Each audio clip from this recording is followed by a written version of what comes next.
An entitled mother rips open the doors on my ambulance, and it does not end well for her. So, this just happened last night, and I still can't believe someone would do this. I'm a 30M and a paramedic. I've been in EMS for the past 8 years, and I absolutely love my job. Last night, we were dispatched to a 75-year-old female who fell at home. The patient stated that she tripped over her carpet and hit her head when she fell. We arrived on the scene and noticed that the home was a duplex with our patient's door on the right and her neighbor's door on the left. We made our way into the home and found her lying on the floor. The woman was awake and breathing. We started asking her the standard questions. Are you okay? Does anything hurt? Do you remember the fall? ECT. She stated that she has a pounding headache and that she remembers walking to bed and then waking up on the floor. In my field, that's a pretty big red flag. We noticed that she's got a pretty good lump on the side of her head and a big bruise starting to form already. Noticing the bruise, I asked her if she was on any blood thinners. She said that she was on blood thinners for a previous stroke she had a few years ago. We urged her to let us take her to the hospital because there was a possibility that the fall could have caused a bleed in her brain, and she should go to the hospital to get some scans done. She agrees, and we begin to package her up. We applied a C-collar around her neck in case of any C-spine, neck, injuries. She denied any neck or back pain, so we lifted her up and placed her on our stair chair. A stair chair is exactly what it sounds like. It's a chair with tracks that we use to carry patients up and down stairs.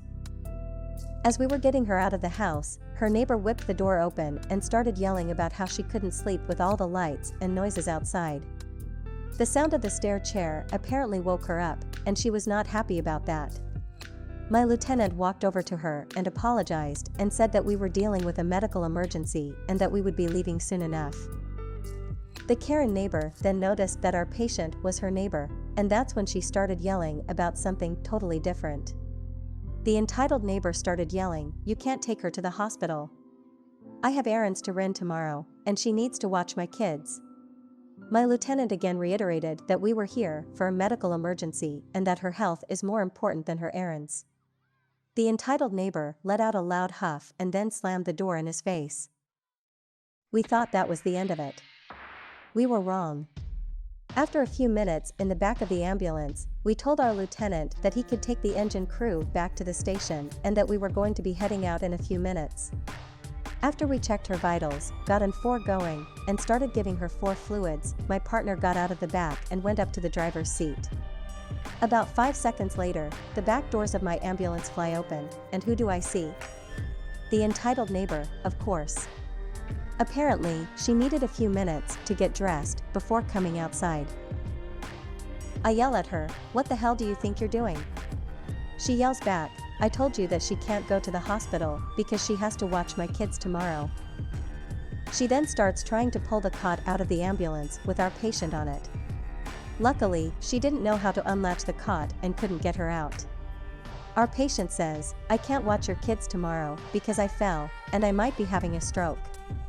The entitled neighbor yells back at her and says, "You're fine. You don't need to go to the hospital because you're not having a stroke."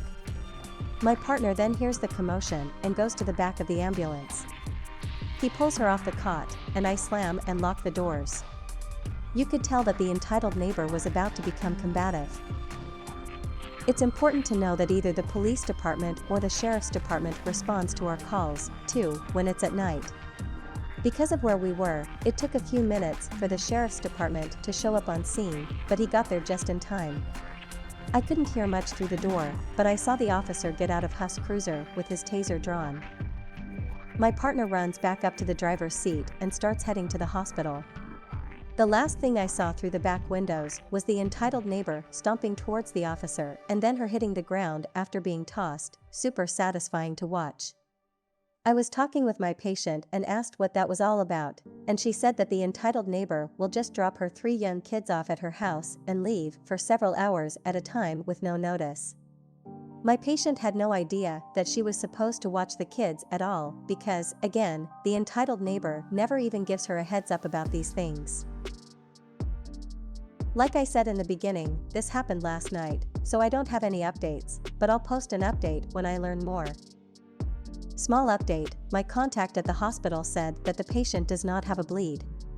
She does, however, have a really nasty looking bruise on her face from the blood thinners. It's incredibly common. She will most likely be going home soon. There is no update on the neighbor.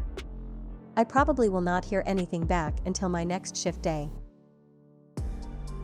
Update, hey everyone, sorry for the late update. Unfortunately, it's not as exciting as some of you would hope for. So, I got in touch with the officer on that call, and he said that the woman was not formally charged with anything. The patient is back home now and resting comfortably. Like I said before, the hospital found no signs of a bleed, and she was discharged the next day. She was advised to file for an order of protection from the neighbor, but I don't believe I will ever be privy to that information unless something happens again. I read a majority of the comments, and most people are saying to contact Elder Abuse and DCFS. The only problem with filing those reports is having concrete proof. We never actually saw any children, so we can't really say that they are abused or neglected at all. We can say that we have a suspicion, but for all we know, they could be living their best lives at home with the entitled parent. If the entitled parent had left and abandoned her kids, then that's another story. Calling DCFS without any signs of child abuse and just working off hearsay can just cause more problems if the accusations are unfounded. The same can pretty much be applied about the elder abuse. We have no actual proof of elder abuse occurring. The entitled neighbor was not involved in the actual fall, and there was no suspicion for any kind of financial, physical, emotional, or social abuse. The way our patient talked about the kids getting dumped on her was in more of an inconsiderate way and not in an abusive way. Long story short, the entitled neighbor was just kind of an asshole. I am, however, hoping that the patient press charges for assault, but I don't know if she will. If I hear anything more, I'll post another update.